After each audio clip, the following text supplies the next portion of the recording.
বন্ধুরা, test of village পোভারাই channel থেকে জানাই সবাইকে স্বাগতম। আর আজকে আমি আর একটা নতুন ভিডিও নিয়ে এসেছি, সেটা হচ্ছে খাসির মাংস। খাসির মাংস কিভাবে তাড়াতাড়ি নরম হয়। খাসির মাংস রান্না করার জন্যে আমি এখানে কি কি মশলা নিয়েছি আপনাদের দেখাচ্ছি। আমি নিয়েছি সর্ষের তেল, লবণ, হলুদ, গোটা জিরে, ধনে গুঁড়ো, কাশ্মীরি লঙ্কার গুঁড়ো, আর নিয়েছি একটা বাতাসা। এই বাতাসা দিয়ে খাসির মাংস রান্না করলে খুব নরম হয়। আর এই বাতাসায় অ্যাসিড থাকে, সেই জন্য একটা বাতাসা দিলে খুব ভালো হয়। আর নিয়েছি এখানে রসুন, আদা, লাল লঙ্কা, শুকনো লঙ্কা আর পেঁয়াজ আমি কুচি করে কেটে নিয়েছি। এবার আমি মশলাটা বেটে নিই। প্রথমে বাটবো আমি গোটা জিরে।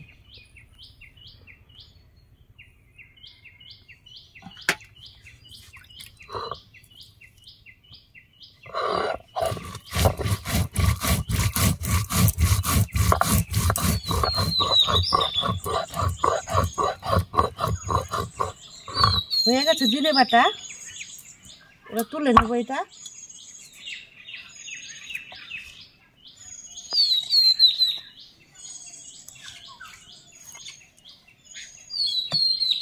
এবার বাটবো রসুন আর আদা।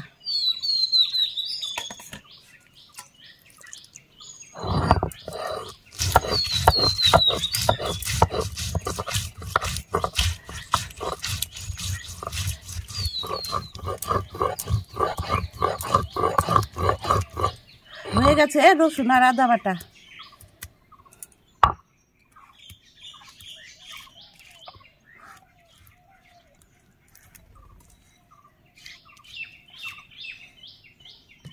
এবার আমি বেটে নেব শুকনো লঙ্কা আর লাল লঙ্কা।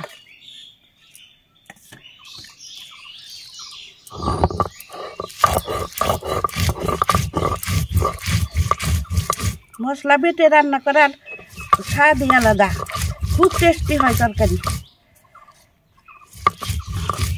ওই দেখুন বন্ধুরা, আমাদের পুষি খাসির মাংস খাওয়ার জন্যে শুয়ে আছে 4 হাত পা টানা দিয়ে।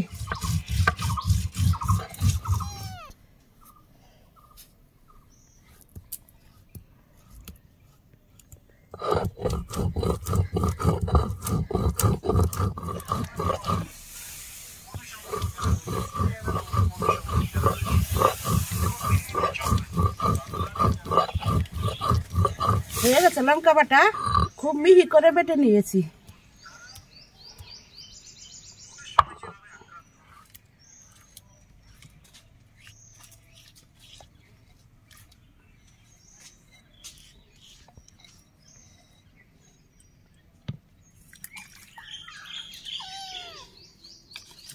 আর মশলা বাটা হয়ে গেছে, এখন আমি মাংসটা মেখে নেব।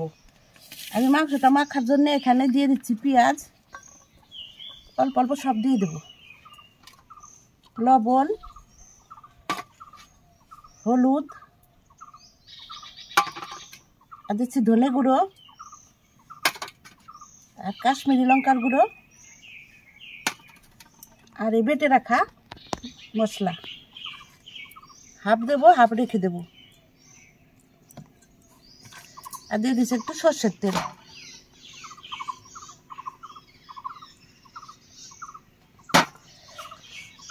আপনারা চাইলে এই মাংসতে টক দই দিতে পারেন, কিন্তু আমার মাছ মাংসতে একটু দই দুধ দিতে কেমন লাগে। ওগুলো তো আসলে ঠাকুরের জিনিস, ঠাকুরের সেবায় লাগে, তো বাড়ির ছেলেপেলেরা বললে দিতে হয়, কিন্তু আমি একটু কম দিই, আমার ভালো লাগে না। এইভাবে মেখে আমি 10 মিনিট ঢেকে রাখবো।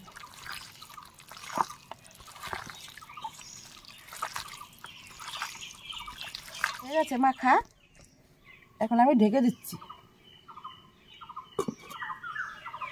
আমরা আগে খাসির মাংস রান্না করতাম অনেক আগে, তখন তো টক দই দিত না, তাও কিন্তু আমরা রান্না করতাম, কি ভালো লাগতো খেতে। ওই তো আমরা একটু পেঁপে দিতাম, এই, তাছাড়া আর কিছু দিতাম না, খুব সুন্দর লাগতো। এখন সবাই দেয়, সবার ভালো লাগে, আমি একটু কম দিই। ফিরে আসলাম 10 মিনিট পর। 10 মিনিট হয়ে গেছে, আমি ঢাকনাটা তুলে দিলাম। উনুনটা জ্বালিয়ে দিয়েছি, কড়াই গরম হয়ে গেছে। এখন দিয়ে দেবো সর্ষের তেল।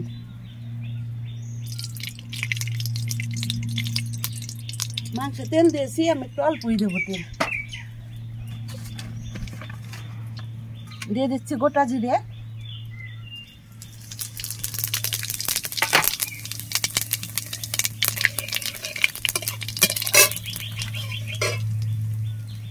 দিচ্ছি কেটে রাখা পেঁয়াজ,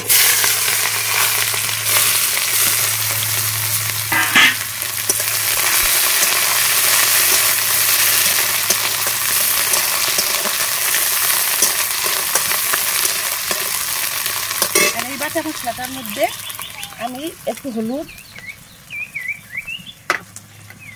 একটু ধনে গুঁড়ো আর এই লাল লঙ্কার গুঁড়ো একটু জল দিয়ে গুলিয়ে নেব।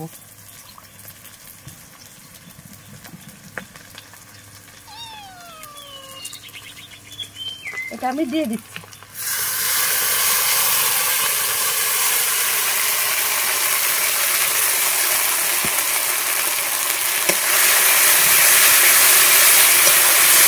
মশলাটা আমি বেশি কষাবো না, অল্প কষেই দিয়ে দেবো। হয়ে গেছে মশলা কষানো, আমি মোটামুটি কষিয়েছি। এখন মাংসটা দিয়ে দেবো।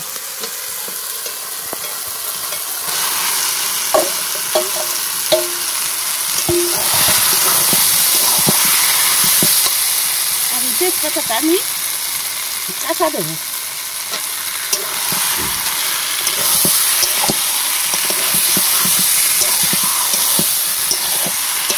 কষানো হয়ে গেছে, এবার আমি এই বাতাসাটা দিয়ে দেবো।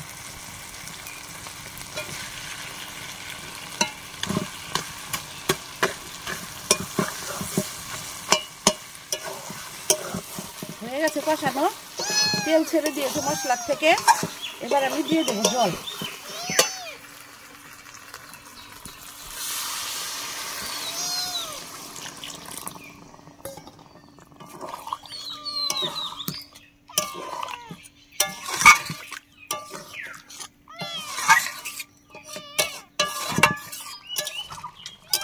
প্রায় হয়ে গেছে মাংস রান্না। এখন আমি এর মধ্যে গরম মশলা দিয়ে তারপরে ঢেকে দেবো। এই মশলাটা আমি বাড়িতে ভেজে বানিয়েছি, গরম মশলাটা।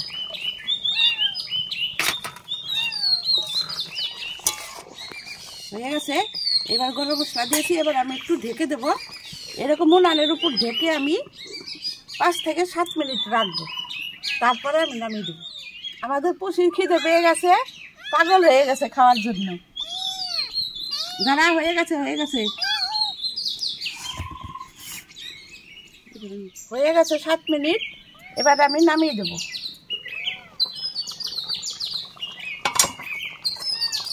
এরকম কি সুন্দর নরম হয়েছে মাংসটা, সুন্দর নরম হয়েছে। এবার নামিয়ে দিচ্ছি।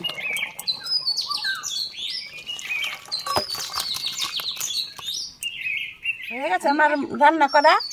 এবার আমি এগুলো পরিষ্কার করে তারপর খেতে বসবো। আর এই মাংসতে আমি আলু দিইনি। আমাদের বাড়ির লোক এই খাসি মাংসতে আলু পছন্দ করে না, বলে আলু দিলে টেস্ট লাগে না মাংস। চলে এসছে আপনাদের দাদা, ওনাকে ভাত দিয়ে দিয়েছি। ওনার মাংসের সঙ্গে আর একটা পেঁয়াজ লাগে, গোটা পেঁয়াজ।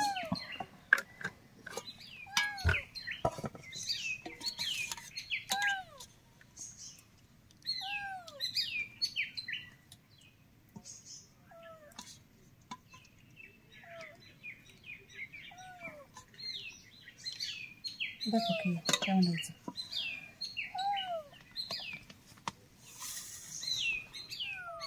দেখো তো কেমন হয়েছে, মাংস নরম হয়েছে নাকি?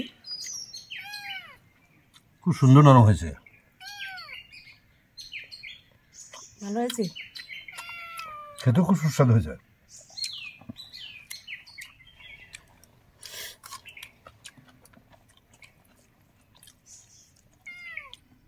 এই মাংস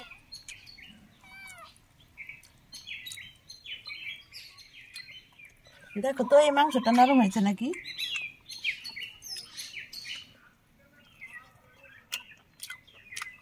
খুব সুন্দর নরম হয়েছে।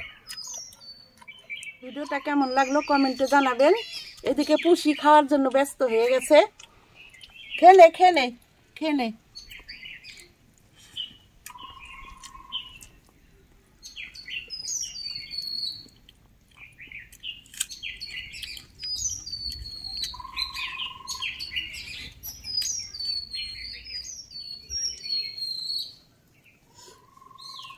তাহলে বন্ধুরা, এরকম নতুন নতুন ভিডিও পেতে চ্যানেলটিকে লাইক, শেয়ার, সাবস্ক্রাইব করবেন আর আমাদের পাশে থাকবেন।